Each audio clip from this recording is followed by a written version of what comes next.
Кыргызстанда акыркы жылдары ата-энелердин диний ишенимдеринин негизинде кыздардын билим алуу мүмкүнчүлүгүн чектеп коюу жана тыюу салганына карабастан эртең никеге туруу маселеси да курч бойдон калууда. Ушул себептен кээ бир кыздар мектепти бүтүрбөй, окууну таштаганга мажбур болушат. Бул өзгөчө айыл жергесинде абдан актуалдуу.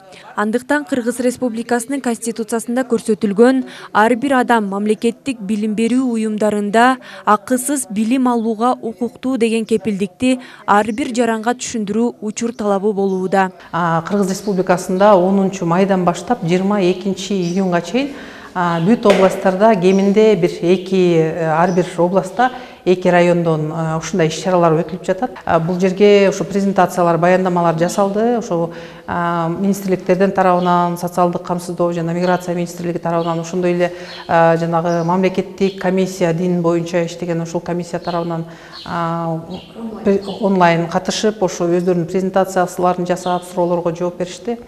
Дискриминациялык нике практикасы, анын ичинде жашы жете элек куракта никеге тургандардын саны боюнча республиканын деңгээлинде расмий маалыматтарды табуу кыйын. Анткени алар мамлекеттик каттоого турушпайт. Бирок Кыргызстандын аймагында эрте никеге туруунун кеңири таралганын тастыктаган бир катар изилдөөлөр бар. Алсак демографиялык жана ден соолук изилдөөсүнүн маалыматына ылайык, өлкөдөгү аялдардын 14%-ын 18 жашка чейин турмуш кургандар түзөт. Ал эми алардын 2%-ы 15 жашка чейинки өспүрүмдөр деп аныкталган. Анан бул диалогдор ошол негизги эле ошол көйгөйлөрдү алдын алуу максатында. Анткени эрте нике боюнча азыр Кыргызстандагы жана презентациядагы статистиканы карап көрсөк, өткөн жылкыга 20-жыл менен 21 жылдын айырмасын карасак, 24% эрте никелер, 18 жашка чейин болгон никелер көбөйүп калыптыр да. Кыздардын эрте турмушка чыгуусун жана диний ишенимдерге берилүүсүнүн алдын алуу максатында Манас районунда да бир топ иштер жүргүзүлүп жатат. Ал үчүн мамлекеттик администрацияда атайын комиссия түзүлүп, иш алып барууда. Буга мектептеги мугалимдерден тышкары имам хатиптер да көмөк көрсөтүүдө. Анын алкагында байма-бай түшүндүрүү иш-чаралары өткөрүлүп турат. Бүгүнкү күндө ошол айылдын имамдарына дагы ушундай талаптарды коебуз. Дайыма көзөмөлдөгөнгө аракет кылабыз ошол нике кыйбоо боюнча. Анан кийинки кезде ошол аябай жакшы колго алынып атат окуучуларга, бүтүрүүчүлөргө кесиптик багыт берүү боюнча. Кесиптик багыт берүү боюнча ошол мектептердин базасында ар кандай иш-чаралар жүрүп атат да. Бүгүн дал ушул кыздардын билим алуу укуктарын жана эрте турмушка чыгуудан коргоо боюнча коомдук диалог Манас районунда өткөрүлдү.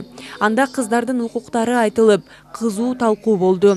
Иш-чарага жергиликтүү бийлик өкүлдөрү жана тиешелүү кызматкерлер катышты. Бүгүнкү мына отурум аябай мага жакты.